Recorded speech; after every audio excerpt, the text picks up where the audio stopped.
All right, so here we have one of those oddball questions that you probably haven't studied up on before. We just try to approach these from like a purely logical standpoint.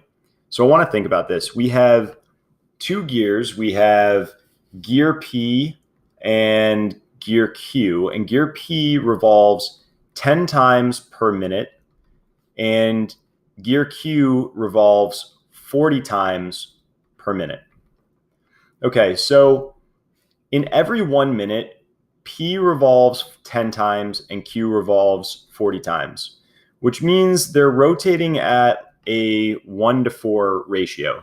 So every single time that gear P rotates once, gear Q has rotated 4 times. Okay? And when we have a ratio, I like to think of it as being a 1x to 4x ratio, because I don't know in a ratio what the actual hard numbers I'm dealing with are, but I can represent every set of possible future rotations by multiplying 1 and 4 by x if I'm looking for both of them to be whole number rotations. For example, if P rotates once, 1 times 1 versus 4 times 1, we get the 1 rotation to 4 rotation situation we just discussed. If P rotates twice and my x is 2, then I end up with a 1 times 2, 4 times 2, which is 2 versus 8.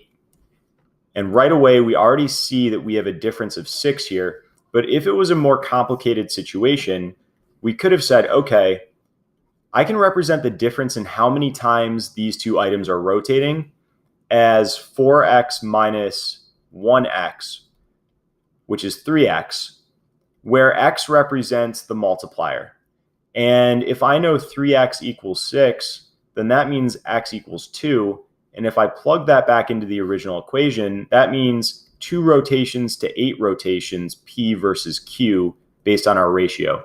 So this is just a standard style of manipulating ratios that we've seen before. It's a unique question. It's definitely interesting. Another way to think about it is how many seconds would it take each of them to rotate?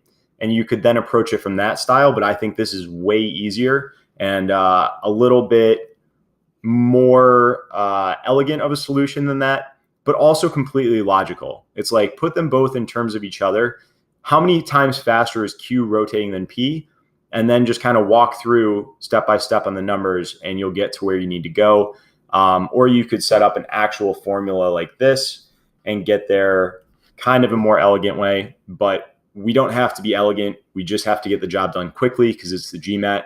And that's the approach that I would take on this question.